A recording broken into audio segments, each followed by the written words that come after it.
my name is Yelani, and I'm 7 years old. Where do you go to school? I go to collegiate. Okay. Tell me, what do you like most about dancing? Well, I like all the twirls and doing this and all the arms and just pointing my feet. It's one of the nice things I like doing about dancing. So yeah. So tell me now, since we are at home, locked down, do you still dance or you stop dancing? Well, I like to dance still, so I do dance sometimes. Do you do it at home? Yes. Oh, okay. So are you doing it by yourself or is there someone teaching you? No, I normally just do it by myself because, they're normally really busy, so yeah. Oh, they're busy with your schoolwork. Okay. So how do you feel now that you're at home, you're no longer going to school? Well, I feel there are a few downsides because it sometimes hurts me that I can't see my friends. And I'll only be going to school someday. So I'm gonna go to school for 3 days and then the weekend and then 2 days. So I think my favorite one will be going for 2 days because sometimes when you have to do all these hard things because I'm in grade 1 and it gets harder every step. So yeah, that's what I feel. What do you miss most about school or being out? I miss my friends. You miss your friends. What do you love most about being home? I actually like it because, get to chill at home, watch some TV, lie down, sleep. And dance. Yes.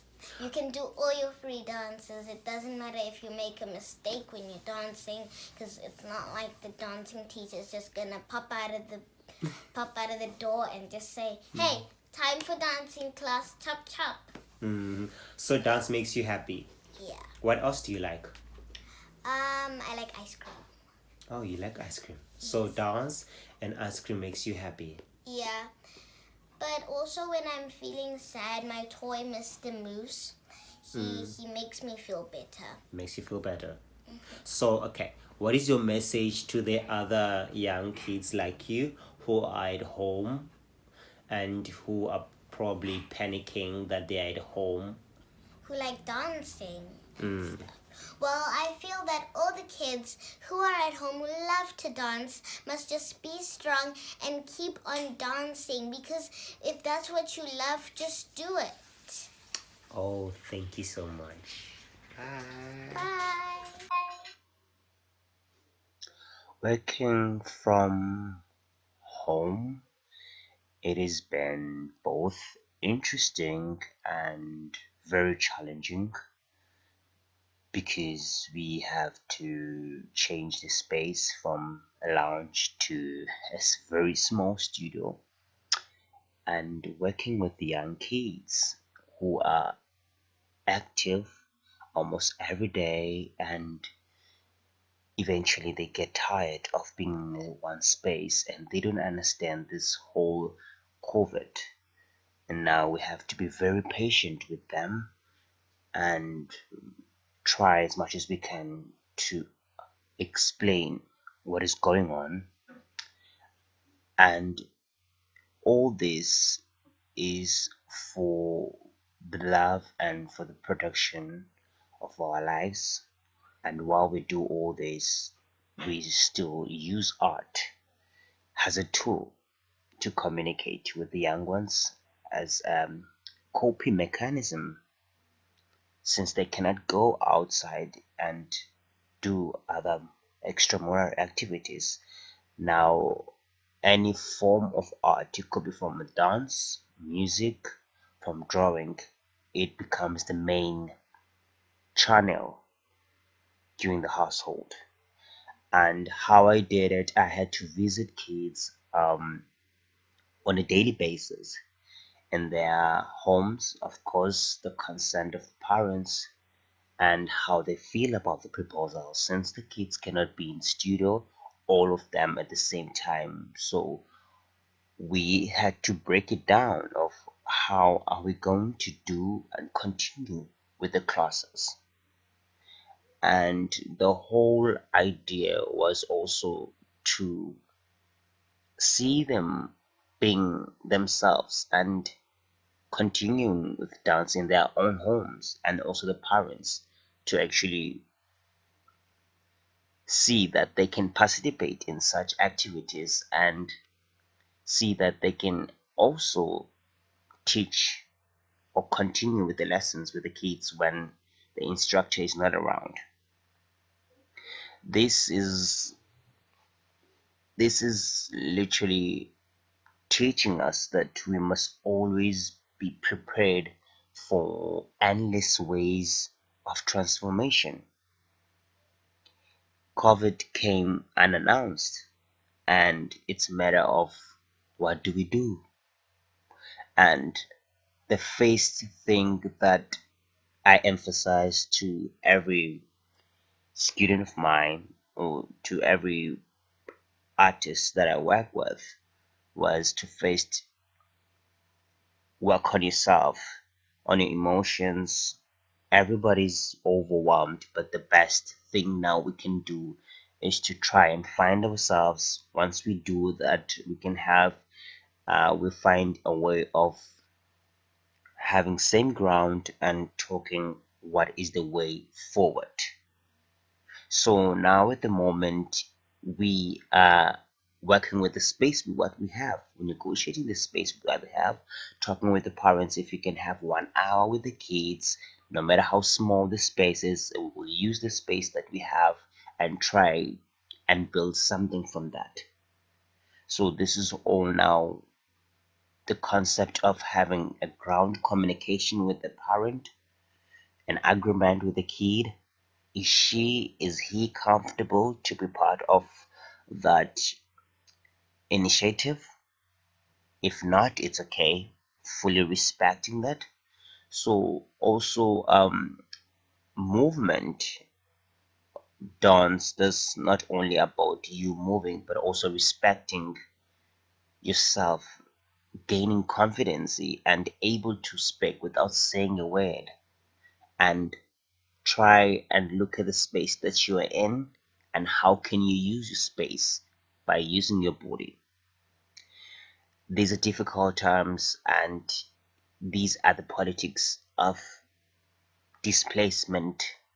Now we cannot be in studios, we're home, but what do we do? Do we sit and not do anything, or we use the space, the amount of space that we have, and try and make something of it, no matter how it is, no matter how small it is? But at the end of the day, eventually, we will need to make something.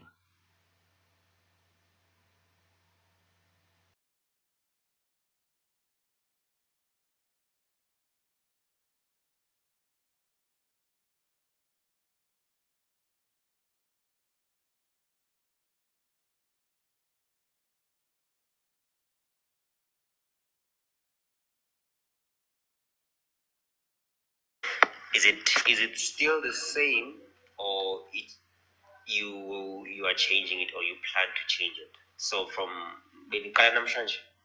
No, no, no. We have been working. Okay, you guys have been working. Okay, since before you looked down and now, is there any change in New Zealand? Um, Thanks, Wes. Obviously, they had to be changed because of the restrictions and regulations of the lockdown and the social distancing. Before, we would have more than 50 kids coming in because you'd have um, kids who are doing the fine arts, and then you'd have a choir on the other side, and then you'd have drama. So was this before lockdown? Before lockdown. Yeah, okay. Before lockdown. 50, yeah. Before lockdown, we had more than 50 kids coming in, and including other programs which are not art-based, then probably more than 100 because we have space down there, which is the computers. Then there were those kids as well who are coming in for computer lessons. That's before lockdown. But now, when lockdown started, we had to adhere to the rules of the lockdown, basically no gatherings. But the space needed to work, and when the space needs to work, and us as people who are employed in the space need to work so that we can get paid, be able to pay rent. So the dynamic was, how do we adjust and how do we get kids out of their homes whilst everyone is saying lockdown? So we had to write consent letters to the parents. Do they allow the kids to come in? But not all the kids would come. The letter contained details as because we wanted to shoot a video for the National Arts Festival. So the letter was like, we'll have 2 kids coming in, or 1, because it's a basically monologue, but it's split into about 19 kids. So one would be doing the monologue with many kids, but split into 19 kids monologues, so they to come in, and each child would shoot would have myself as director and the person who's doing the camera work. So there was 3 of us in the space. Obviously, with those challenges, you have to think creatively. How do you make it at least be something exciting for them as well? Because they always ask, "Is other kids coming?" One of them, only it's you and the camera. So we had to work like that. So this was level 4, I think, when we went into level 4. So we started working like that, bringing in kids, 1, 2 kids, coming into the space and working with them in that manner. Also, it was also difficult getting all the kids because some parents obviously said no. Why? Yeah, Yeah. interested. Why were other parents said no? It's because I think it's the fear, because no one really knows who is infected Yeah, or not. yeah. Because not everyone is being tested. Yes, they do screenings somewhere, but not everyone is being tested. So the no's was because of the fear of the numbers were escalating of people who are infected with coronavirus. And the township Woma as well had about 10 cases at that point. So parents were not quite sure if there's more people infected. So when the schools were closed, they decided, you know what, let's not take the risk and send our kids there. So out of that 50 we work with here, we got about 25. So does this have any impact with the final program of Masifunde, or is there any, like, at the end of the year that there's a specific what do you call this? There's a specific expectation that is needed from the students? Now, there's quite a few, because normally a year we do about 2 musicals, Okay. which includes all 50 kids. Oh, okay. Now, so we had to shift their mind as well. That they were quite disappointed. You know how kids are. They were quite disappointed that we're not doing it. So that's why we had to improvise, because we had to go to the National Arts Festival with 50 kids. So we had to improvise the show to do it in that split monologue with their faces appearing into the screen. Yeah. So we had to improvise for that. So we'll send a video for the National Arts Festival. Also an impact of numbers also dropped, going down, of numbers of participants that we have, because always the funders are looking at numbers. They always see how many lives are being touched, the impact of numbers. So they look at that as well. So numbers obviously are dropped because of the parents, not allowing the kids to come through.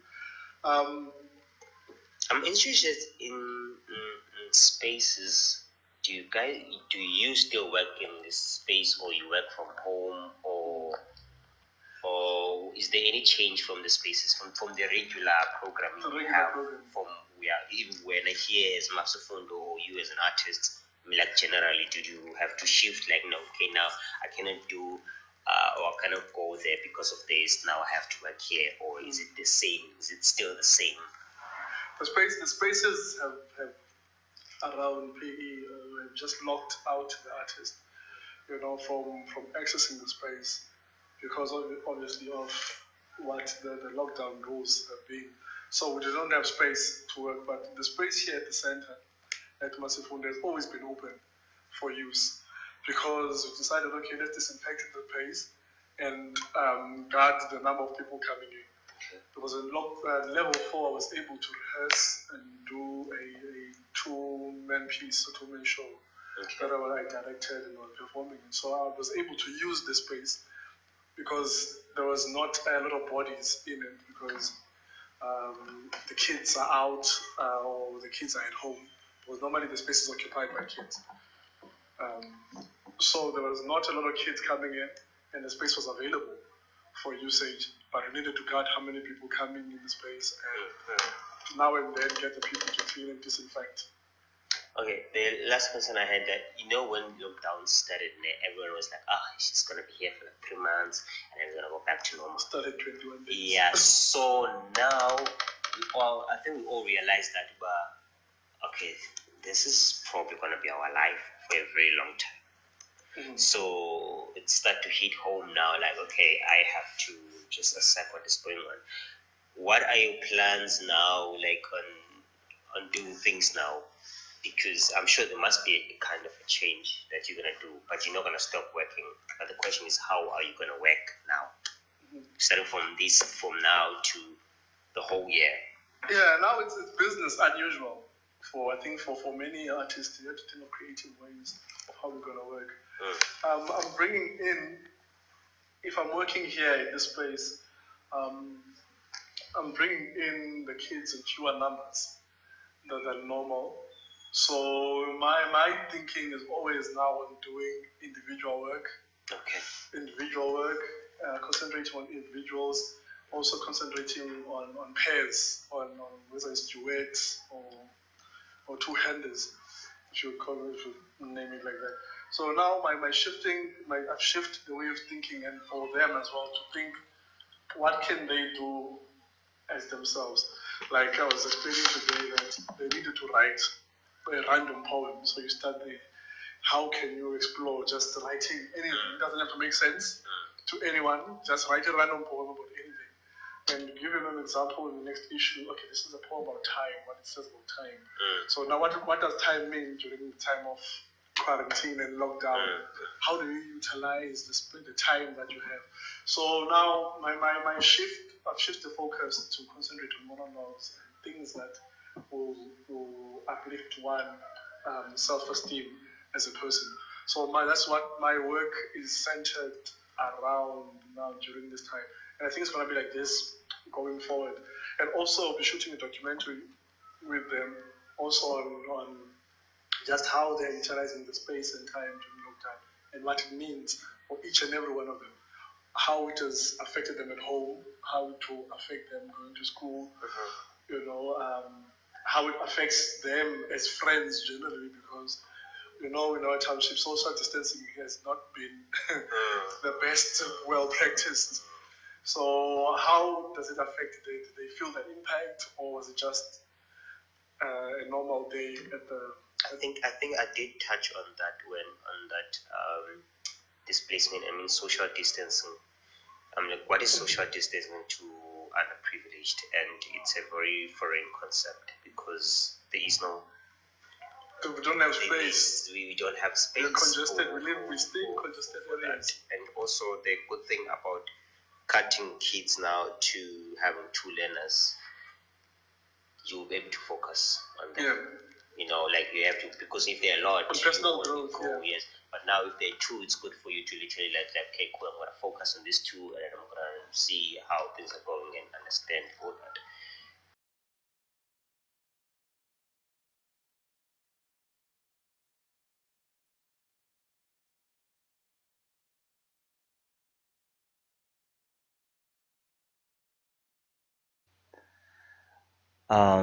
I guess now we are left with these very few and important questions, because this is a crucial time for the artists.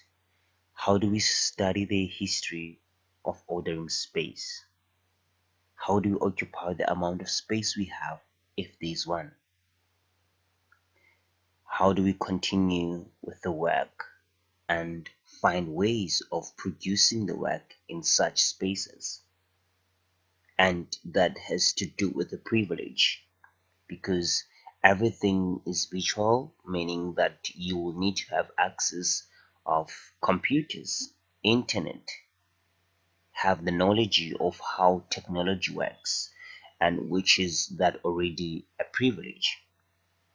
It's one of the most important factors that we have to look at, not that and we note that not everyone have materials and the access to produce work and showcase work. Now, the artists, they not only fighting to be heard and seen, but they also fighting the war within themselves of how they will be able to carry on with their artistic practice, and this is affecting them emotionally because there is a lot of negotiating space within themselves due to economic exclusion, gender based violence, and other difficult realities, which at a later stage may result to fear, trauma, and mental health. So the question of how we are using the space and negotiating the space with one another is a war within us which we are prepared to fight and which we are still in it.